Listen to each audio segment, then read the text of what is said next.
Rail सेवा बहाली की मांग को लेकर वृंदावन में आज जनसैलाब उमड़ पड़ा।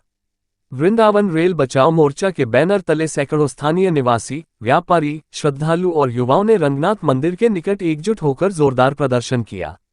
इस आंदोलन की गूंज केवल नारों तक सीमित नहीं रही, बल्कि यह एक तीर्थ नगरी की हृदय से निकली पुकार बन गई। हमारी रेल सेवा लौटाओ, हमारी आस्था की डोर मत तोड़ो। प्रदर्शन के दौरान मथुरा की सांसद हेमा मालिनी के खिलाफ आक्रोश भी खूब फूटा। स्थानीय लोगों का आरोप है कि सांसद और राज्य सरकार के इशारे पर 100 वर्षों से संचालित मथुरा वृंदावन रेल सेवा को बंद कर रेलवे की भूमि सड़क निर्माण के लिए राज्य सरकार को सौंपी जा रही है। ये निर्णय न केवल भावनात्मक दृष्टि से गलत है, बल्कि आर्थिक, सामाजिक और सांस्कृतिक रूप से भी वृंदावन की रीढ़ को तोड़ने जैसा है। वृंदावन रेलवे स्टेशन कभी उन लाखों श्रद्धालुओं की पहली मंजिल होता था जो देश के कोने कोने से बांके बिहारी जी के दर्शन के लिए आते थे। ये स्टेशन मात्र आधे किलोमीटर की दूरी पर है बांके बिहारी मंदिर से। परंतु अब सीधी रेल सेवा न होने के कारण श्रद्धालुओं को मथुरा उतरकर महंगे और अव्यवस्थित साधनों से सफर करना पड़ता है। 15 मिनट की दूरी अब 1.5 घंटे की परेशानी में बदल गई है।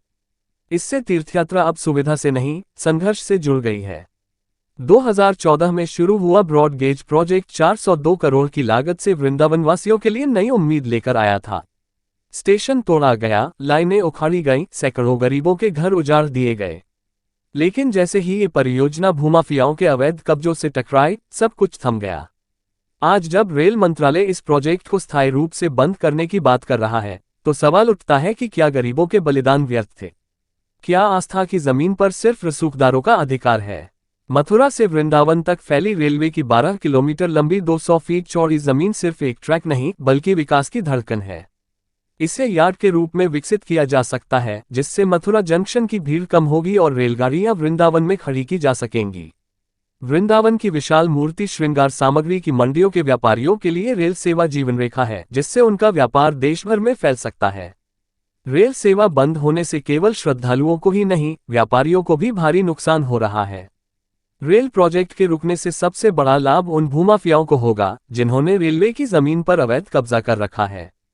यदि वहां सड़क बनती है तो उनकी कब्जाई गई जमीन अरबों की बन जाएगी। ऐसे में ये जनसरोकार का मुद्दा सिर्फ विकास बनाम अविकास नहीं, बल्कि जनहित बनाम निजी स्वार्थ की लड़ाई है।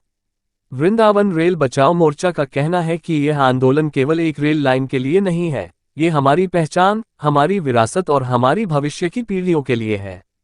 हम चाहते हैं कि रेल मंत्रालय इस निर्णय पर पुनर्विचार करे और तुरंत इस ब्रॉड गेज प्रोजेक्ट को बहाल कर वृंदावन को देश के अन्य शहरों से जोड़ा जाए।